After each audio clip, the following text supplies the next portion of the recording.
Ito ay rated SPG, striktong patnubay at gabay ng magulang ang kailangan. Isang mapagpalang araw mga kapamilya, tila gumuho nga ang mundo ni Rigor nang makita niyang wala ng malay ang kanyang anak ni Santino. Niyakap niya at tinanong kung bakit siya iniwan nito. Sa gitna ng katahimikan ay sumigaw siya at walang tigil sa kahahagulgol. Hindi niya matanggap na sa gitna ng kanyang kapangyarihan ay hindi niya nagawang mailigtas ang kanyang sariling anak. At wala siyang ibang sinisi kundi ang demonyo umanong si Tanggol. Sa pag-uwi naman ni Tanggol ay sinabi niya na hindi siya titigil hanggat hindi nakakapaghiganti at napapatay itong si Rigor. Sa lamay ni Santino ay dumating sina Marites at Tinding.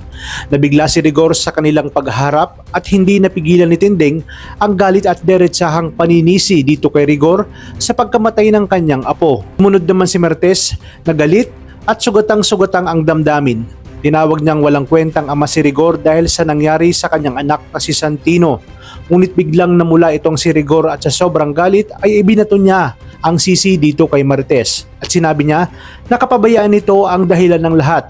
Kaya sa isang iglap ay bumunot siya ng baril at itinapat dito kay Marites. Sa kabilang banda, dahil sa pagtatraidor ni Ben ay hindi na nga nag-aksaya ng oras itong si Miguelito at agad na pinuntahan ang lokasyon na sinasabi ni Ben kasama ang kanyang mga tauhan at buong pwersa ng kapulisan. Pagdating sa bahay na pinagtataguan ni Tanggol ay sumigaw ito na wala na raw silang kawala. Tagad niyang inutos sa mga kapulisan na magpaulan ng mga bala at sugurin. Nagulat naman si Tanggol kung paano nalaman ang kanilang lokasyon. Sumigaw ng malakas si Ramon na dumapa silang lahat at dito na nagpaulan ng bala ang mga kalaban. Sa gitna ng kaguluhan ay biglang lumabas ang asawa ni Ben. Nag-aalala at hinahanap si Ben. Ngunit bago siya makalapit ay tinamaan na siya ng mga tauhan ni Miguelito. Dito napatigil si Ben na puno ng galit at pagsisisi. Dinampot niya ang kanyang baril at sinabi na nagkamali siyang nagtiwala sa mga gerero. Ngunit hindi nagpatinag si Miguelito at sa gitna ng bakbakan ay pinaputokan niya nga itong si Ben. Talagang napakabilis ng kanyang karma dahil sa kanyang pagtataksil at pagtatraidor. Dalawa sa kaibigan ni Tanggol ang malalagay sa alanganin, sina Buldog at Thanos. Kaya naman dito, hindi na nakapagpigil si Tanggol at matapang nilang sinalubong ng kanyang amang si Ramon ang mga kalaban.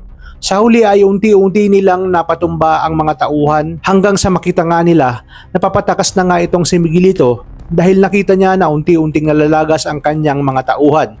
Kaya naman dito magkakaroon ng habulan sa daan hanggang sa pinakasukdulan ay hindi makakapayag itong si Tanggol na hindi makapaghiganti kay Miguelito. Ipaparanas niya ang pinakamasakit na paghihiganti sa mortal niyang kaaway na si Miguelito. At di kalaunan siya na nga ang magiging mayor ng Maynila.